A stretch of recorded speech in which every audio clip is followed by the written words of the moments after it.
Good afternoon. Security Watch welcomes you to INDISEC 2009, and with me we have one of our speakers at the conference, Dr. Johan Ullman, who is the MD of Ullman Dynamics, an organization that makes specialized fast-moving craft for maritime operations. Dr. Ullman, we'd like to know what has been your experience thus far in India as far as maritime operations and business in the maritime security sector is concerned? We are amazed how fast the Indian Navy has come to the awareness of the issues that I have been working with personally for almost 20 years. For 10-12 years I was alone in the world trying to explain that this is a dangerous work situation where you're subject to these impacts. Now the awareness is big in Northern Europe and in Northern America, and still the processes tend to take very long. When the Indian government came to us and asked about this, we were surprised how fast things have happened, and they have, with very open mind, tried to understand the whole concept, the medical risks, the scientific documentation, the evaluations. They have tried to find out what has been done in different countries and what are the experiences from different navies. And in an extremely short time, they have started using our seats on their high-speed boats. Very impressive.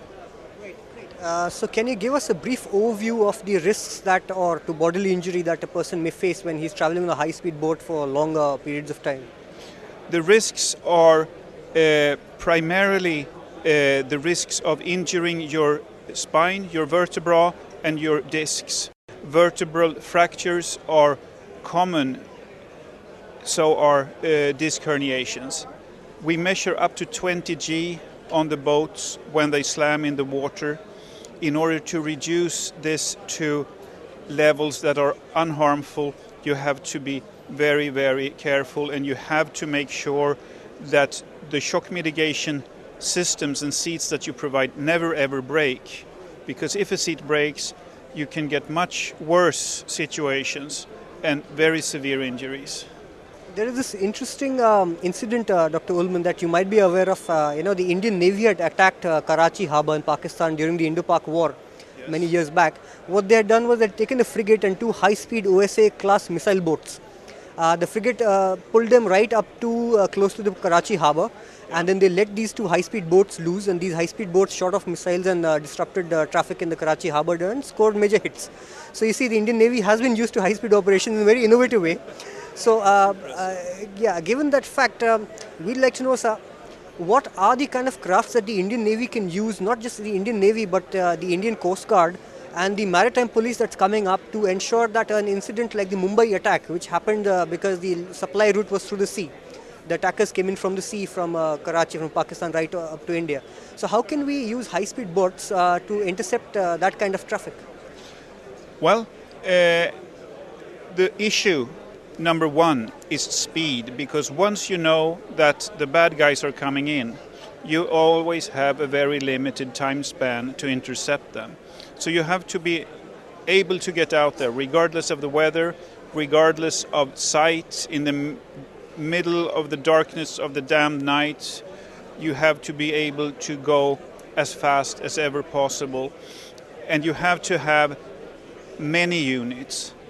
If they come with several boats, you have to outnumber them and you have to outspeed them in order to be sure that you can catch them. One of the difficulties, Dr. Ullman, in such an operation is that if you're not careful, you have the risk of collision of high-speed boats. How do you avoid that? Avoiding collision, of course, demands very good training. And the training aspect on high-speed boats cannot be enough emphasized. It takes years to become a skilled boat operator. Everybody can't become a skilled boat operator, just like anyone cannot become a skilled pianist or violinist. You have to have the gifts, but if you ride with a skilled driver the ride is much more comfortable and much safer. Collisions will occur, collisions with the enemy will occur. The boats have to be built so that they don't get destroyed when you get the collision.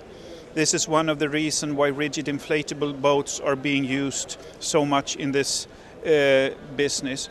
Another reason for that is that when you board ships, if you have a ship that has been seized by pirates, you have to be able to put your troops on board. You can't come with one boat normally. You need to come with a number of boats so that some stay in a little bit distance and can make sure that they don't start firing over the railing on the people who climb up. You have to be able to maneuver even if the ship is doing 20 knots or 25 knots and there is a sea state. You have to be able to stay very close to the hull side, get your ladder up on a pole, maybe 20 meters. It's nothing that you or I would like to do, not every night anyway.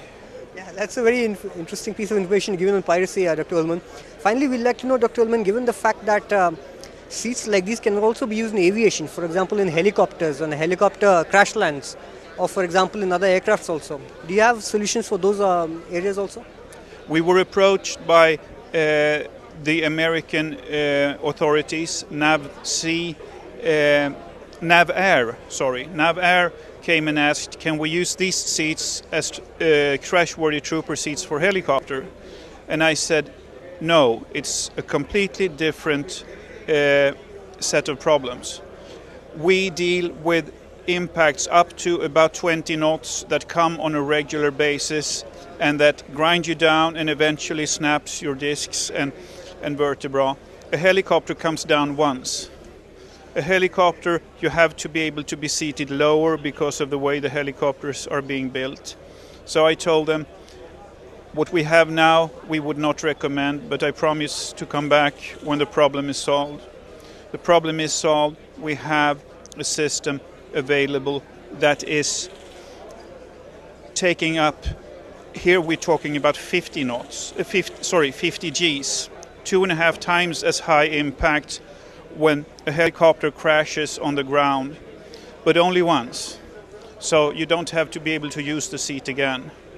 The seats are dispensable because you won't use the helicopter again if it's crashed. So we have new opportunities. It's the same human body that we need to protect, but the biomechanics are different, and it's a very interesting task to work with.